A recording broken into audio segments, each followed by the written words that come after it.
ولی کس کو مانتے؟ اللہ تبارک و تعالیٰ نے 4 کتابیں نازل فرمائی، اللہ دے دیتا حضرت جبریل سب کی چھتوں پہ، اللہ کے فرشتے بارش برساتے ہیں نا، کتابیں بھی برس سکتی تھی نا، چھتوں پہ گرا دیتا کہ لو پڑھو، لیکن اللہ نے کتابیں 4 بھیجی، نبی 1 لاکھ کم و بیش 24,000 عطا فرمایا۔ فرمایا کتاب پڑھنی ہے پر جب جلوہ دیکھنا ہے تو میرے مصطفیٰ کا دیکھنا ہے، حضور کے نور کی روشنی میں تم نے قرآن مجید کو پڑھنا ہے۔ وہ بھائی سمجھ نہیں ہے، میں آج تک سمجھ نہیں آئی، آج تک، کہ گاڑی کا پتہ ہے کہ اس کی ہینڈ بریک کہاں ہے، اس کا کلچ کدھر ہے، اس کی فلاں چیز کدھر ہے، پھر بھی ایک استاد پیسے بھی لیتا ہے، 15 دن ساتھ بھی بٹھاتا ہے، پھر طریقہ سکھاتا ہے۔ جب ایک چھوٹا سا کام بغیر استاد کے نہیں آتا تو دین بغیر استاد کے آ جائے گا؟ اور دین کے مسئلے باریک ہیں، یاد رکھیں، شیطان حملے کرتا ہے، باریک بات ہے۔ تکبر والا جنت میں نہیں جائے گا، ریاکاری والے کی عبادت قبول نہیں ہوگی، حسد والے کے اعمال ضائع ہو جائے، جھوٹ بولنے والے کو حضور نے فرمایا میں اسے مومن ہی نہیں مانتا۔ اب یہ ساری چیزیں جو باطنی نقص ہیں، یہ بیماریاں ہیں باطن کی، آپ اگر دوائی نہ لیں تو آپ کے جسم کی بیماری نہیں جاتی، درویش کے پاس نہ جائیں تو آپ کی روح کی بیماری نہیں جاتی۔ جھوٹ نہیں چھوٹ سکتا، بدی نہیں چھوٹے گی۔ ہم نے دیکھا ہے تھوڑی دیر کے لیے لوگ مسجد آتے ہیں، نماز شروع کرتے ہیں، عمرہ کر کے آئے تو شروع ہو گئی، تھوڑا سا حج کر لیا شروع ہو گئی، خدا نہ خواستہ گھر میں کسی کا انتقال ہو گیا تو نماز شروع ہو گئی، تو ٹھیک کریں، لیکن وہ بعد میں چھوڑ جاتے ہیں۔ قائم کون رہتا ہے؟ قائم وہ رہتا ہے جس کے پیچھے کوئی قائم رکھنے والا ہوتا ہے۔ موبائل بند ہو جاتا ہے اگر بیٹری اس کی چارج، ہم اللہ والوں کے پاس جاتے ہیں، ان کی 2 باتیں بیٹری چارج کر دیتی ہیں، وہ ہمیں بتاتے ہیں کہ جینا کس طرح ہے، انسانیت کیسے تم نے اپنے اندر پیدا کرنی ہے، تم نے اللہ سے ڈرنا کس طرح۔ ان کی باتیں دلوں کو نرم کرتی، ان کی گفتگو انسان کو بدل دیتی، ان کی صحبت میں بیٹھنے والا بڑا آگے جاتا ہے، جو ان کی خدمت عالی مرتبت میں رہتا ہے اللہ اسے اسی طرح کا رنگ عطا کرتا ہے۔ سنیں میرے نبی پاک سید عالم علیہ السلام کے صحابی حضرت ابو ذر غفاری نے پوچھا حضور ایک بندہ نیک لوگوں سے پیار کرتا ہے پر ان کی طرح کے کام نہیں کرتا، اس کے بارے میں حکم کیا ہے؟ کوشش کرتا ہے پر غلطی رہ جاتی ہے، پر پیار سچا کرتا ہے۔ تو آپ ترغیب و ترہیب پڑھیں، میرے رسول پاک نے فرمایا جو جس سے پیار کرے گا جنت میں اسی کے ساتھ کھڑا کیا جائے گا۔ کہہ رہے ہیں کہ حضور عمل نہیں کرتا، ایک مرشد کامل، لیکن میرے بھائی جو رب کریم کے بندے تھے ان کا رشتہ اصلاح کا رشتہ تھا، پیر کے ساتھ رشتہ اصلاح کا رشتہ ہوتا ہے۔ وہ جو لوگ رسمی بیعت کرتے ہیں نا، ٹھیک ہے مرید ہو گئے چلو روزی میں برکت ہو جائے گی، اس سے بھی انکار نہیں۔ اعلیٰ حضرت فرماتے ہیں بیعت برکت کی بھی بڑی بات ہے، اور دلیل کیا ہے؟ آپ فرماتے ہیں اگر اصحاب کہف کا کتا ولیوں کے پاس بیٹھ جائے اللہ اسے خالی نہیں رکھتا، تو ولیوں سے پیار کرے گا تو کیسے خالی رہ جائے گا؟ بیعت برکت بھی بڑی بات، لیکن جب آپ مرید ہوں تو جس مکتب میں جائیں اس کا سبق یاد کریں، جس چیز سے روکا جائے اس چیز پر، سمجھ آ رہی ہے میری بات کی؟ لوگ کہتے ہیں جی معرفت کیا ہوتی ہے، تو معرفت آپ قرآن مجید کا 15واں سپارہ آخر سے اور 16واں سپارہ شروع سے پڑھیں، حضرت خضر اور جناب موسیٰ کا واقعہ دیکھیں، وہ ساری معرفت کی بات ہی تو ہے۔ ایک بندہ قتل کر دیا جناب خضر نے، حضرت موسیٰ کہتے ہیں یہ کیا کیا؟ آپ فرمانے لگے یہ اپنے باپ ماں کے لیے تکلیف کا سبب بن جانا تھا لہذا قتل کر دیا، بچوں کی دیوار سیدھی کر دی، یہ ساری تفصیل قرآن مجید میں ہے۔ تو حضرت سیدنا موسیٰ علیہ السلام کہنے لگے یہ کیا؟ فرمایا ان کا باپ بڑا نیک آدمی تھا۔ تو بھائی تفصیل دیکھیں آپ، اللہ والوں کے پاس لوگ جایا کرتے، ان کے پاس بیٹھتے۔ ہمارے دور کے اندر ایک بڑا غلط کام کرتے ہیں لوگ، ایک تو جاتے نہیں، پیر نہیں پکڑتے، شیخ نہیں پکڑتے، اور حضرت باجید بستامی فرماتے ہیں اگر نیکی بتانے والا تجھے کوئی نہ ہو، تیرا پیر کوئی نہ ہو، تو شیطان تو پھر ہے ہی تیرے ساتھ، بدی پہ تو وہ لگائے گا ہی۔ اگر نیکی بتانے والا کوئی نہیں تو پھر بدی بتانے والا تو تیرے ساتھ ہے۔ ہم نے یہ دیکھا ہے، اپنی زندگی کا چھوٹا سا تجربہ ہے کہ جو آ کے مرید ہوتا ہے وہ سارا بدل جاتا ہے، اس کے لیے داڑھی رکھنا آسان ہو جاتا ہے، اس کے لیے درود پاک پڑھنا، چڑھتی جوانی مال دولت سارا کچھ، لیکن اس کے لیے تبدیل ہونا۔ اور جو لوگ اس طرف توجہ نہیں کرتے، اس معرفت کی طرف رجوع نہیں کرتے، ان کی زندگیاں بیت جاتی ہے ویسے کہ ویسے رہتے ہیں، تبدیلی نہیں آتی۔ تو بھائی اس زمانے کا جرم پتہ کیا ہے؟ ایک تو لوگ اللہ والوں کے پاس جاتے نہیں، یہ بڑی زیادتی اپنے ساتھ کرتے، اور دوسرا دشمنی کرنے لگے ہیں معاذ اللہ، دشمنی کرتے کہتے جی وہ صوفیاء نے تباہی کر دی معاذ اللہ، بابوں نے تو دین بگاڑ دیا، یہ دشمنی کرتے۔ ابن ماجہ سیاستہ کی کتاب ہے، حضرت عمر کہتے ہیں میں حضور کے روضے پہ گیا تو جناب معاذ بن جبل حضور کے روضے پہ بیٹھے رو رہے تھے، تو میں نے کہا معاذ کیوں رو رہے ہو؟ کہنے لگے نبی پاک کی ایک بات نے رلا دیا۔ میں نے کہا کیا ہوا؟ تو کہنے لگے رسول پاک نے فرمایا ہے دو باتیں اتنی سخت کر دی ہیں کہ میں ڈر رہا ہوں کہیں مجھ سے یہ غلطی ہو نہ جائے۔ کہا وہ کیا؟ فرمایا کہ نبی پاک نے فرمایا چھوٹی سی ریاکاری بھی شرک ہے، چھوٹا سا دکھاوا بھی، اگرچہ شرک اصغر ہے پر چھوٹی سی ریاکاری بھی شرک ہے۔ اور دوسرا حضور نے فرمایا رب فرماتا ہے جس نے میرے ولی سے دشمنی کی میرا اس کے خلاف اعلان جنگ ہے، میرا اس کے خلاف اعلان۔ دو جرم ایسے ہیں جن کے بارے میں اللہ نے فرمایا میں تم سے جنگ کروں گا، ایک فرمایا اگر تم سود نہیں چھوڑو گے تو جنگ کروں گا، ایک فرمایا میرے ولی سے دشمنی کرو گے تو میں تمہارے ساتھ، بولیے میں تمہارے ساتھ جنگ کروں گا، اگر تم نہیں چھوڑو گے تو میں جنگ کروں گا۔ تو میرے بھائی سمجھ لیں اولیاء اللہ کے پاس نہیں جاتے تو کم از کم دور رہ کے پیار تو کریں، دور رہ کے پیار تو کریں، پیار تو کریں اس کے ساتھ۔ اور اللہ کے ولیوں کی دشمنی بڑی خطرناک ہوتی ہے۔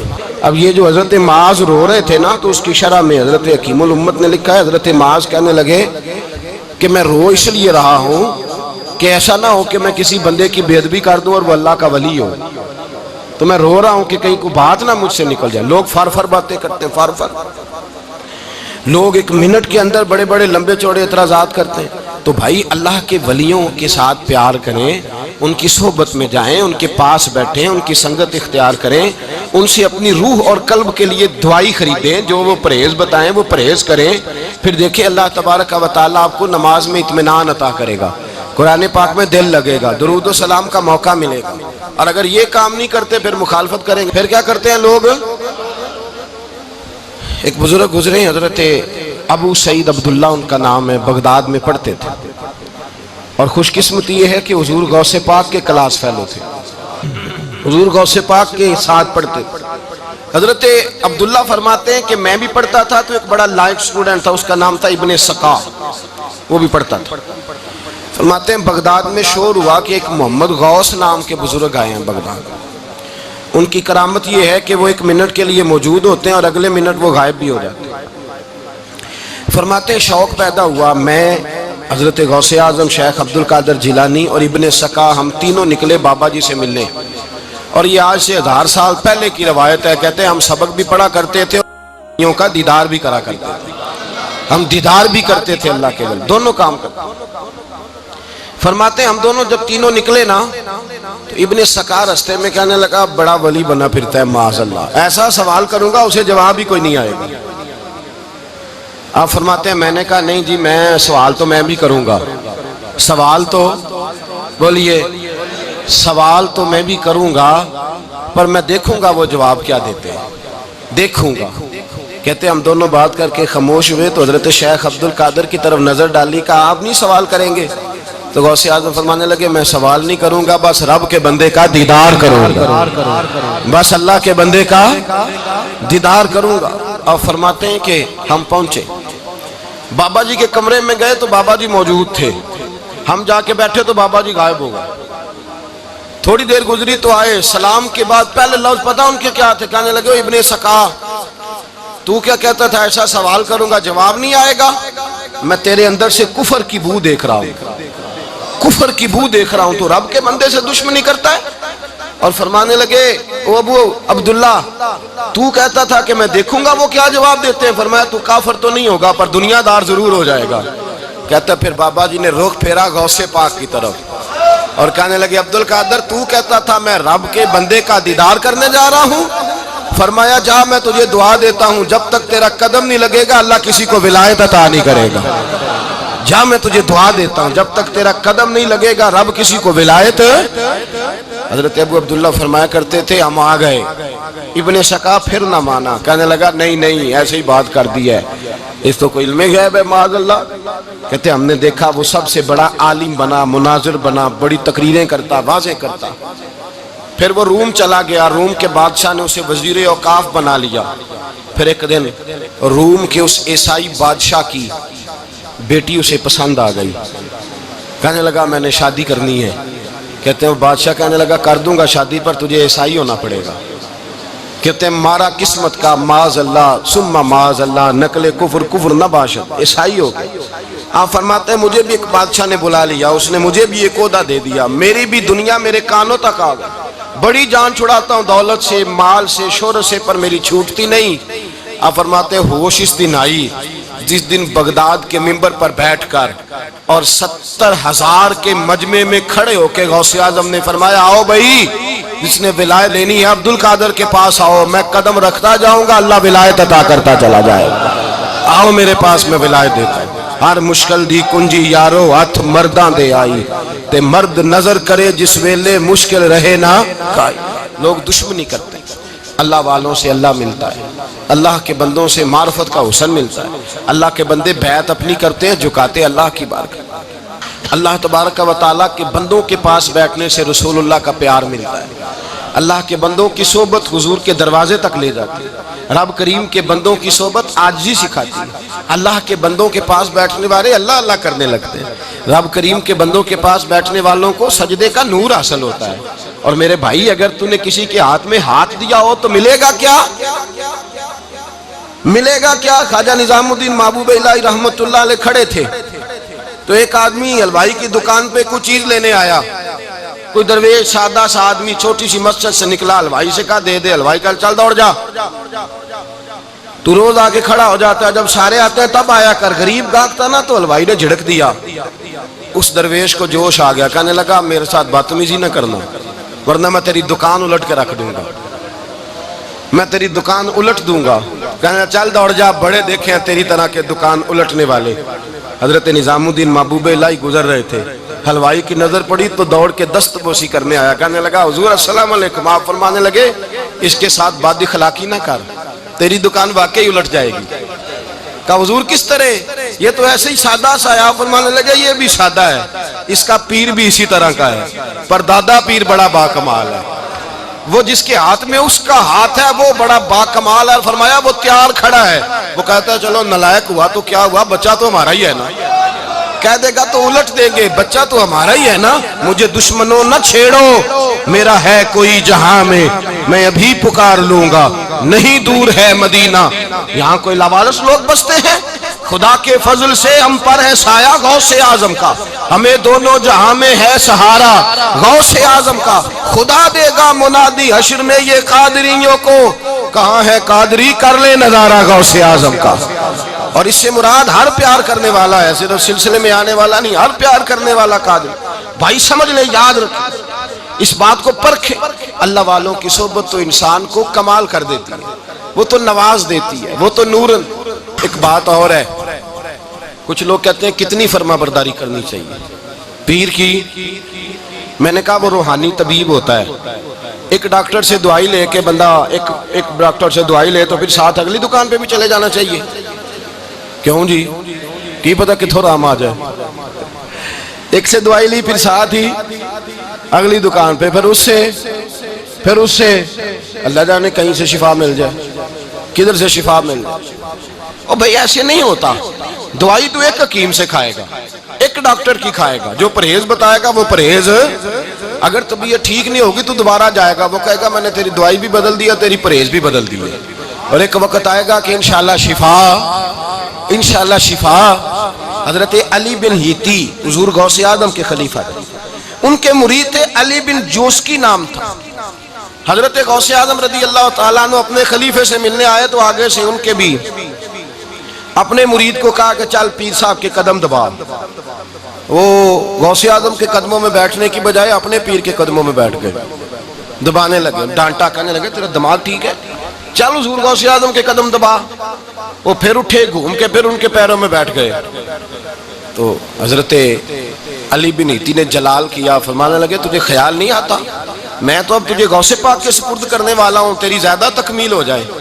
جب یہ بات کہی تو حضرت علی بن جوسکی رو پڑے، چیخے مار کے روئے، وہ روئے تو غوث پاک بھی روئے، اور فرمانے لگے علی بن ہیتی اسے مجھے نہ دے، یہ جس پستان سے دودھ پینے کا عادی ہو گیا اب اسے کسی اور جگہ مزہ نہیں آئے گا، اسے یہیں رہنے دے، یہیں رہنے دے۔ بڑا اعتراض ہے لوگوں کو بہشتی دروازے پر. بہشتی دروازہ کہتے ہیں جنت اتنی اونچی تھی نیچے کیسے آ گئی؟ میں نے کہا تم نے پڑھا نہیں نا قرآن و حدیث. جنت بڑی اونچی تھی پر میرے نبی نے فرمایا میں نے ماں کے قدموں کے نیچے لا کے رکھ دیا. تم نے پڑھی نہیں نا، اصل میں پڑھی نہیں. تمہیں کیا پتا کبھی کسی چیز پہ اعتراض. ہم تھوڑا کہہ رہے ہیں کہ جو بہشتی دروازے سے گزر گیا ایک فضیلت ہی ہے نا جی. ایک ہر مسجد جنت ہے کہ نہیں؟ بولیں. حضور نے فرمایا جنت کی کیاریوں کے پاس سے گزرو تو کچھ کھا لیا کرو. جب ہر مسجد جنت ہے تو بابا فرید کی مسجد جنت کیوں نہیں ہو سکتی؟ عجیب چکر ہے. اور بندے بھی کہتے ہیں وہ جی فلانا گیا تھا تو کہتا ہے میں جنتی ہوں. بھائی کس نے کہا؟ بلکہ ایک بڑی اعلیٰ حضرت کے ایک مرید ہوئے مولانا حشمت علی خان صاحب. حضرت مولانا حشمت علی خان صاحب رحمۃ اللہ تعالیٰ علیہ نا پاک پتن سے واپس آ رہے تھے تو بس کی چھت پہ بیٹھے تھے. تو کہتے ہیں رستے میں نا ایک دو بندہ آ گیا جس کو تنقید کی عادت تھی اللہ والوں پہ. مجھے کہنے لگا مولوی کہاں سے آ رہے ہو؟ میں نے کہا پاک پتن شریف سے. پاک پتن سے. کہنے لگے میرے کپڑے سونگنے لگا. کہنے لگا بہشتی دروازہ گزرے ہو؟ میں نے کہا گزرا ہوں. تو کہنے لگا پھر جنت کی خوشبو نہیں آ رہی؟ نبی پاک نے تو فرمایا تھا کہ 500 سال جنتی دور ہوگا تو اس کی خوشبو آئے گی، تم سے نہیں آ رہی. مولانا بڑے حاضر دماغ تھے. کہنے لگے ایک حدیث پڑھی ہے ذرا دوسری بھی پڑھ لینی تھی. نبی پاک نے فرمایا جہنمی کو جنت کی خوشبو کوئی نہیں آئے گی. ایک ہی پڑھی ہے تو نے، اگلی بھی پڑھ لینی تھی. کہتے ہیں وہ بندہ کہنے لگا روکو بس مجھے نیچے اتار دو. یہ تو کوئی تگڑا بندہ ہی جواب دینے والا آ گیا. ایک ہی پڑھی ہے حدیث تو نے، سے اگلی نہیں پڑھی. شیخ کی خدمت، شیخ کی خدمت نواز دیتی ہے. اور پھر ایک اور بات، میرے حضرت صاحب تو حد کرتے ہیں. ایک جملے میں سمو دیتے ہیں سمندر. کسی نے کہا حضرت جی ساری زندگی بندہ کسی کی خدمت کرتا رہے اللہ کا بندہ سمجھ کے، وہ اندر سے جل ہی نکل آئے تو پھر تو آپ فرمانے لگے ہم نے بندے کی خدمت نہیں کی اللہ کے بندے کی ہے. تو اجر کس نے دینا ہے؟ بولے. اول تو ایسا ہوتا نہیں، اول تو ایسا طلب پیدا کریں. آج لوگوں میں طلب نہیں، کہتے ہیں بڑیاں جگہ تے گیا ملیا کچھ نہیں. میں کہتے رہتے طلب نہیں پائی. طلب ہو تو کھانے کا مزہ. اعلیٰ حضرت فاضل بریلوی کا پیر خانہ مارہرہ شریف، وہاں کے ایک بزرگ تھے آل محمد ان کا نام تھا. ان کے پاس ایک بندہ آ گیا پڑھا لکھا بڑا سیانہ. کہنے لگا بابا میں نے بڑی خانقاہیں بڑے آستانے دیکھے پیر کوئی نہیں ملا. آپ مسکرائے. آپ فرمانے لگے تیری نیت ہی نہیں تھی پیر پکڑنے کی، ارادہ ہی کوئی نہیں تیرا پروگرام نہیں تھا. ورنہ تو بڑے بڑے کامل لوگ ہیں، تیرے اندر طلب ہی نہیں. اندر کچھ ہے خالی ہوگی تو کوئی معرفت کا نور آئے گا، تو خود بھرا ہوا ہے. کہنے لگا جی بڑی طلب ہے. آپ فرمانے لگے تجھے کہا ہے نا کوئی نہیں؟ کہنے لگا حضور ہے. آپ فرمانے لگے چلو رات سو جاؤ خانقاہ پہ سویرے بات کریں گے. مرید کو کہنے لگے اسے 5 کلو مچھلی دو اچھی بنا کے. مریدوں نے مچھلی دے دی، پانی کوئی نہیں دیا. ساری رات تڑپتا رہا اور باہر سے کنڈی بھی لگا دی. سویرے حضرت آل احمد آئے، دروازہ کھولا، قدموں پہ گرا. کہنے لگا حضرت جی پانی، حضرت جی پانی پانی پانی. آپ فرمانے لگے سلام تو لے لے پہلے. کہنے لگا نہیں حضور پانی پانی. آپ فرمانے لگے بتا مچھلی کہے گا حضور پہلے پانی پہلے پانی. حضرت نے ایک جملہ کہا رب کے بندوں کی ایک بات کمال کر دیتی ہے. فرمایا پتہ چلا طلب کیا ہوتی ہے؟ پتہ چلا طلب کیا ہوتی ہے؟ کہنے لگا سونے لگ پتہ گیا ہے کیا ہوتی ہے، لگ پتہ گیا ہے. آپ نے پانی بھی پلایا، مرید بھی کیا، اور جب سینے سے لگایا تو فرمایا جا تو نے طلب پیدا کی تھی، میں نے رب کے فضل سے تجھے فیض دیا ہے. کہتے وہاں بیٹھے بیٹھے کالے رنگ کا تھا، اللہ نے گورا رنگ بنا دیا. نورانیت چھلکنے لگی وہاں بیٹھے بیٹھے ہی کمال.